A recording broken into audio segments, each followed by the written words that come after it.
सुल्तान के सिंहासन पर बैठी राजकुमारी जमारा अपनी बुद्धिमत्ता और कठोर फैसलों के लिए प्रसिद्ध थी। एक दिन उसने अपने सलाहकारों को बुलाया और कहा, दहान गांव की जमीन साम्राज्य के खजाने के लिए महत्वपूर्ण है और वहां के लोग हमें इनकार कर रहे हैं। कल सुबह तक यह गांव खाली होना चाहिए। राजकुमारी का आदेश कठोर था, लेकिन उसके कमांडर रुस्तम ने तुरंत कार्रवाई करने का वादा किया। गांव दहान, जो अपनी सुंदरता और मेहनत करने वाले लोगों के लिए जाना जाता था, अचानक डर में डूब गया। लेकिन गांव का एक युवा हैदर ने यह तय किया कि वह अपनी जमीन और लोगों की रक्षा के लिए कुछ करेगा। हैदर गांव का एक आम किसान लगता था, लेकिन उसके अंदर कुछ खास था। वह न केवल एक माहिर योद्धा था, बल्कि एक बुद्धिमान व्यक्ति भी था, जिसने अपनी पहचान हमेशा छुपाई रखी। जब गांव वालों ने राजकुमारी के आदेश के बारे में सुना, तो हैदर ने कहा, यह जमीन हमारी है और हम इसे किसी भी कीमत पर छोड़ नहीं सकते। बुजुर्गों ने उसकी ओर देखा और पूछा, मगर हम उनके सामने कुछ भी नहीं है, वे हमें नष्ट कर देंगे। हैदर ने दृढ़ स्वर में कहा, अगर हम अपनी रक्षा के लिए न खड़े हुए तो इतिहास हमें कभी माफ नहीं करेगा। राजकुमारी जमारा ने रुस्तम को गांव नष्ट करने का आदेश दिया, लेकिन उसके मन में एक शक था। उसने कहा, रुस्तम, गांव दहान में एक ऐसा व्यक्ति है जो हमारे लिए समस्याएं पैदा कर सकता है। मैं चाहती हूं कि वह पहले खत्म हो जाए। रुस्तम ने सिर झुकाकर कहा, सुबह के सूरज के साथ ही गांव दहान सिर्फ एक यादगार होगा। रात के अंधेरे में हैदर ने गांव के कुछ युवाओं को अपने साथ लिया और दुश्मन के तंबुओं की ओर रवाना हो गया। उन्होंने तंबुओं से कुछ हथियार चुराए और एक संदेश छोड़ा, यह जमीन हमारी है, हम इसे नहीं छोड़ेंगे। जब सुबह हुई तो रुस्तम ने यह संदेश देखा और गुस्से से दहाड़ा, यह किसकी हिम्मत है जो हमारे रास्ते में आए। राजकुमारी जमारा ने यह खबर सुनी और कहा, यह कोई सामान्य किसान नहीं है, इसे रोकने के लिए हमें बुद्धिमानी से काम लेना होगा। हैदर ने गांव के सभी पुरुषों और युवाओं को एक जगह इकट्ठा किया और कहा, हम हथियारों में उनसे कमजोर हैं, लेकिन हमारे पास हमारी जमीन से प्यार और दिमाग का हथियार है। हम उनकी ताकत को उनके खिलाफ इस्तेमाल करेंगे। गांव के लोग हैरान थे कि यह सामान्य किसान कैसे इतने बड़े दावे कर रहा था। हैदर ने गुपचुप तरीके से दुश्मन की गतिविधियों का मूल्यांकन किया और गांव के चारों ओर कुछ खाइयां खोदने का आदेश दिया। साथ ही उसने पानी के रास्ते को इस तरह से बदल दिया कि दुश्मन के तंबू दलदल में बदल जाएं। रात के अंधेरे में हैदर और उसके साथियों ने दुश्मन के घोड़ों को भगाने के लिए शोर मचाया। नतीजा यह हुआ कि दुश्मन के सिपाही रात भर जागते रहे और सुबह लड़ने के लिए कमजोर हो गए। सुबह के समय रुस्तम ने गांव पर हमला करने की तैयारी की, लेकिन जैसे ही वह आगे बढ़ा, उसके सैनिक खाइयों में फंस गए और उनके घोड़े दलदल में धंस गए। रुस्तम गुस्से से पागल हो गया और चिल्लाया, ये सब किसका प्लान है? कोई हमारे सामने आकर लड़ने की हिम्मत क्यों नहीं कर रहा? राजकुमारी जमारा को जब यह खबर मिली तो वह हैरान रह गई। उसने रुस्तम को आदेश दिया, युद्ध की रणनीति बदलो। यह कोई सामान्य लड़ाई नहीं है, बल्कि दिमाग और ताकत का मुकाबला है। गांव के लोग जो पहले हैदर को सिर्फ एक साधारण किसान समझते थे, अब उसकी युद्ध कला और नेतृत्व से प्रभावित हो रहे थे। एक दिन एक बुजुर्ग ने हैदर से पूछा, बेटा, तुम कौन हो? तुम्हारी बातों और कामों से लगता है कि तुम कोई साधारण किसान नहीं हो। हैदर ने हल्की मुस्कान के साथ जवाब दिया, मैं सिर्फ एक इंसान हूं जो अपनी जमीन और लोगों के लिए लड़ रहा है। लेकिन उसकी आंखों की चमक और उसकी युद्ध कला ने लोगों के दिलों में सवाल छोड़ दिए। क्या वह सच में एक साधारण किसान था या उसकी असली पहचान कुछ और थी? राजकुमारी जमारा ने खुद गांव के करीब जाने का फैसला किया ताकि वह इस रहस्यमय नेता को देख सके। गांव के पास पहुंचकर उसने दूर से हैदर को देखा, जो युवाओं को युद्ध की रणनीति सिखा रहा था। जमारा ने कहा, यह कोई साधारण इंसान नहीं है, इससे आमने सामने बात करनी होगी। एक रात जमारा ने हैदर को एक गुप्त संदेश भेजा, अगर तुम सच में अपनी जमीन को बचाना चाहते हो तो मुझसे मिलो। राजकुमारी जमारा और हैदर की मुलाकात एक घने जंगल में हुई,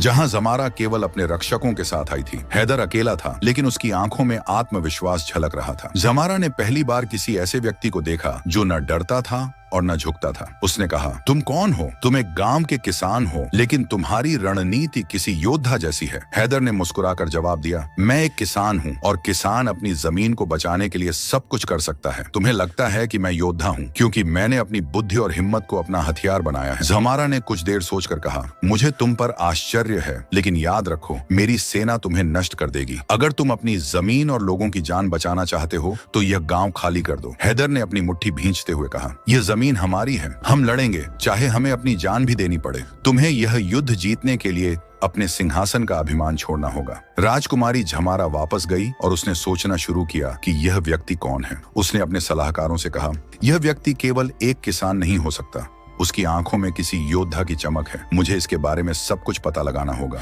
दूसरी ओर रुस्तम ने राजकुमारी को सलाह दी कि गांव पर पूरी ताकत से हमला किया जाए, लेकिन जमारा ने इनकार कर दिया। उसने कहा, यह युद्ध बुद्धिमानी से लड़ा जाएगा न कि ताकत से। हैदर ने गांव के लोगों में उम्मीद की एक नई लहर पैदा की। उसने सबको सिखाया कि कैसे छोटे संसाधनों से दुश्मन का सामना किया जा सकता है। गांव की महिलाओं ने तीर बनाना शुरू किया और बच्चों ने दुश्मन की गतिविधियों पर नजर रखने का काम संभाला। एक दिन जब रुस्तम ने गांव पर हमला करने की कोशिश की तो गांव वालों ने अपनी खाइयों और तेज दिमाग से दुश्मन की सेना को पीछे धकेल दिया। रुस्तम हैरान रह गया कि ये किसान कैसे हर हमले को नाकाम कर रहे हैं। जमारा ने फैसला किया कि वह हैदर को मानसिक रूप से हराएगी। उसने गांव में अपने जासूस भेजे जिन्होंने अफवाह फैलाई कि राजकुमारी गांव के कुछ बच्चों को बंधक बना लेगी। इस अफवाह ने गांव में डर पैदा कर दिया। जब हैदर को यह खबर मिली तो उसने कहा, यह सिर्फ एक चाल है। अगर हम एकजुट रहें तो कोई भी हमें नुकसान नहीं पहुंचा सकता। एक रात जमारा अपने तंबू में अकेली बैठी थी। वह हैदर के शब्दों और उसकी आंखों की चमक को याद कर रही थी। उसे ऐसा लग रहा था कि वह इस व्यक्ति को पहले कहीं देख चुकी है, लेकिन कहां। दूसरी ओर हैदर भी गांव के किनारे बैठा आसमान की तरफ देख रहा था। उसके दिमाग में जमारा के शब्द गूंज रहे थे। उसे याद आया कि बचपन में जब साम्राज्य के मशहूर स्कूल में अमीरों के बच्चे शिक्षा प्राप्त करते थे तो उसे भी एक खास वजह से वहां भेजा गया था। उस समय एक छोटी राजकुमारी उसकी दोस्त हुआ करती थी जो हमेशा अपनी जीत पर अड़ी रहती थी। हैदर ने खुद से कहा, क्या यह संभव है कि जमारा वही छोटी राजकुमारी हो?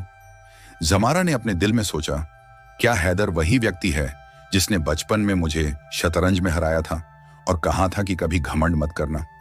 जमारा ने हैदर को एक और गुप्त संदेश भेजा, मुझे तुमसे अकेले में बात करनी है, क्या तुम आ सकते हो?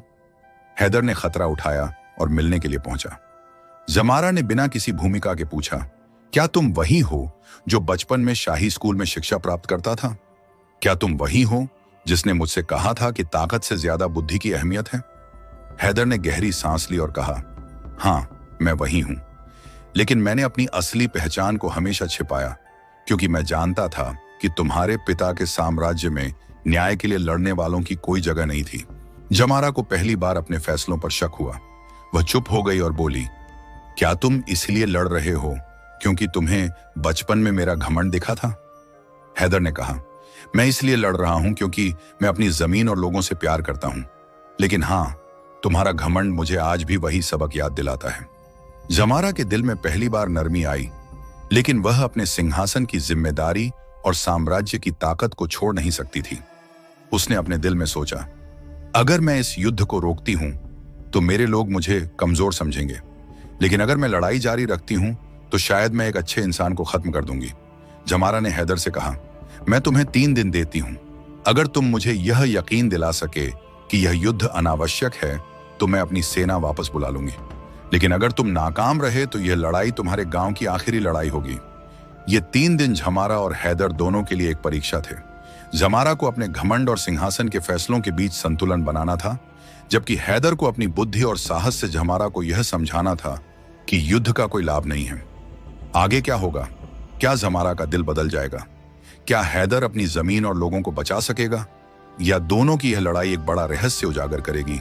जब जमारा ने 3 दिन का समय दिया तो हैदर ने गांव वालों को इकट्ठा किया और कहा, यह युद्ध सिर्फ ताकत का नहीं बल्कि दिल और दिमाग का है।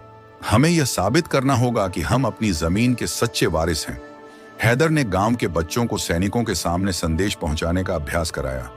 इन संदेशों में न तो धमकियां थीं और न ही युद्ध की बात, बल्कि मानवता, एकता और न्याय की अपील थी।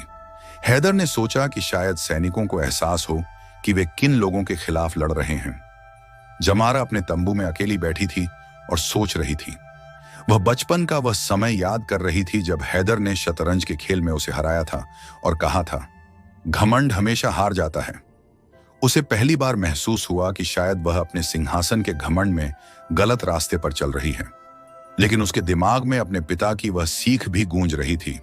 एक ताकतवर नेता वह है जो अपने फैसले पर कभी शक न करे। दूसरी ओर रुस्तम इस देरी से नाराज हो रहा था। वह जमारा के आदेश का इंतजार कर रहा था, लेकिन उसे लग रहा था कि जमारा कमजोर पड़ रही है। रुस्तम ने अपने वफादार सैनिकों को बुलाया और कहा, अगर राजकुमारी युद्ध नहीं करना चाहती तो हम करेंगे। यह गांव हमारे रास्ते में रुकावट बना हुआ है और हमें इसे मिटाना होगा। रुस्तम ने अपनी सेना को गुप्त रूप से तैयार किया और जमारा को सूचित किए बिना गांव पर हमला करने की योजना बना ली। हैदर और जमारा की आखिरी मुलाकात गांव के पास एक मैदान में हुई। हैदर ने जमारा से कहा, यह युद्ध बेकार है। तुम अपनी ताकत उन लोगों के खिलाफ क्यों इस्तेमाल कर रही हो जो बस अपनी जमीन बचाना चाहते हैं? जमारा ने कहा, मैं अपनी सल्तनत के प्रति वफादार हूं। अगर मैं कमजोर पड़ गई तो लोग कहेंगे कि जमारा कमजोर है। हैदर ने मुस्कुराते हुए जवाब दिया, सच्ची ताकत अपनी गलती स्वीकारने में है। एक शासक का काम जमीन पर कब्जा करना नहीं बल्कि दिल जीतना है। जमारा कुछ देर तक चुप रही, फिर उसने कहा, तुमने मुझे सोचने पर मजबूर कर दिया है हैदर। शायद सिंहासन के लिए मेरे फैसले हमेशा सही नहीं रहे। तभी खबर आई कि रुस्तम ने जमारा के आदेश के बिना गांव पर हमला कर दिया है। यह सुनकर जमारा गुस्से में आ गई और तुरंत अपनी सेना के साथ गांव की ओर रवाना हो गई। गांव में भय और हलचल का माहौल था, लेकिन हैदर ने अपने साथियों से कहा, हम अपनी सुरक्षा के लिए तैयार हैं, लेकिन हमें यह युद्ध दिमाग से जीतना होगा। जब जमारा गांव के पास पहुंची तो उसने देखा कि रुस्तम की सेना ने गांव को घेर लिया है। उसने ऊंची आवाज में कहा, रुस्तम, पीछे हटो, मैंने तुम्हें यह आदेश नहीं दिया था। रुस्तम ने कहा, राजकुमारी, आप कमजोर हो गई हैं। अगर आप यह युद्ध नहीं लड़ सकती तो मैं सल्तनत की खातिर यह काम करूंगा। जमारा को पहली बार अपनी ही सेना के खिलाफ खड़ा होना पड़ा। उसने हैदर से मदद मांगी और दोनों ने मिलकर रुस्तम की बगावत को रोकने की योजना बनाई। लेकिन यह सवाल अब भी बाकी था, क्या जमारा सचमुच अपनी सोच बदल पाएगी?